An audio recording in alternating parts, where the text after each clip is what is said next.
Welcome to Sri Learning Academy. Let's simplify process creation and termination. When we talk about process management, we already know from earlier discussions that a process is simply a program and execution. We have also seen that the operating system is responsible for creating processes, managing their execution, and cleaning up once they finish. Now it is time to connect all of that knowledge and understand how processes are actually created and terminated in a real operating system. To do this, we will focus on three very important system calls used mainly in Unix and Linux based systems. These are fork, exec, and wait. Together, they explain the complete life journey of many processes, especially how parent and child processes work together. Let us begin with process creation. Imagine you're using a terminal and you type a command like ls to list files. At first glance, it feels simple. You type a command, press enter, and you see the output. But internally, something interesting happens. The shell itself is already a running process. To execute your command, the shell does not destroy itself. Instead, it creates a new process. This is where the fork system call comes in. The fork system call is used to create a new process. When a process calls fork, the operating system creates a child process that is almost an exact copy of the parent process. The code, data, heap, and stack are duplicated. Even the program counter value is copied. Because of this, both processes continue execution from the next line after the fork call. This can feel confusing at first because it looks like the same program is now running twice. The key difference between the parent and child lies in the return value of fork. In the parent process, fork returns the process ID of the child. In the child process, fork returns 0. This simple rule allows the program to know which part of the code is being executed by the parent and which part by the child. Think of it like photocopying a document. You start with one original sheet. After copying, you now have two identical sheets. From that point onward, you can write different things on each sheet.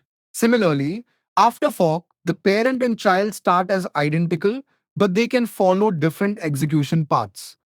Now, here is an important point. If fork only creates a copy, how does the child process run a completely different program? After all, when you type ls, you do not want another shell copy doing the same thing. This is where the exec family of system calls comes into play. The exec system call does not create a new process. Instead, it replaces the current process's memory image with a new program. When a process calls exec, its old code, data, heap, and stack are wiped out and replaced by the new program's contents. The process ID remains the same, but everything else changes. Going back to the shell example, the sequence becomes clear. The shell first calls fork. This creates a child process. Now, inside the child process, exec is called to load and run the ls program. The parent process, which is still the shell, continues doing shell-related work. In this way, fork creates a new process and exec transforms that process into something useful. A simple real-life analogy can help here. Imagine a company manager who hires a new employee. Hiring the employee is like fork. The new employee initially has the same training manual as others. When the manager assigns the employee a specific role like accounting or marketing, that role assignment is like exec. The employee is still the same person, but their job responsibilities completely change. Now let us talk about process termination and the role of wait. When a child process finishes its task, it does not just disappear instantly. It informs the operating system that it has completed execution. This is usually done using the exit system call. At this point, the process has finished running its code, but some information about it still remains in the system, such as its exit status. The operating system keeps this information so that the parent process can check how the child ended. This is where the wait system call becomes important. When a parent process calls wait, it tells the operating system that it wants to pause until one of its child processes finishes. Once the child terminates, wait returns and the parent can collect the exit status. Why is this necessary? Imagine if the parent never checked on the child. The operating system would keep small entries for completed child processes forever.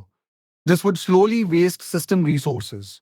Using wait allows the parent to clean up after the child properly. Let us take an example to make this clear. Suppose a program creates a child process to download a file. The parent process wants to use that file only after the download is complete. So the parent calls wait. While waiting, it may be blocked and not use the CPU. Once the child finishes downloading and exits, the wait call returns. Now the parent knows the task is complete and can safely proceed. If the parent does not call wait, the child process may become what we call a zombie process. The child has finished execution, but its entry still exists because the parent never connected its status.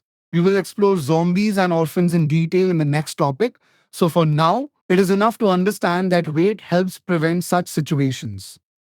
Putting everything together, we can now see the typical pattern used in many operating systems. A parent process calls fork to create a child. The child process calls exec to run a new program. The parent process calls wait to wait for the child to finish. Finally, the child calls exit when its work is done. This pattern appears again and again, especially in command line environments and server applications. It is also important to briefly connect this with topics we have already studied. Earlier, when we discussed system calls, we saw that fork, exec, wait, and exit are classic examples of process management system calls. When we talked about user mode and kernel mode, these calls represented safe entry points into the kernel. And when we discussed process states, fork creates a new process in the ready state, exec changes the process behavior, wait can block a process, and exit moves the process to termination.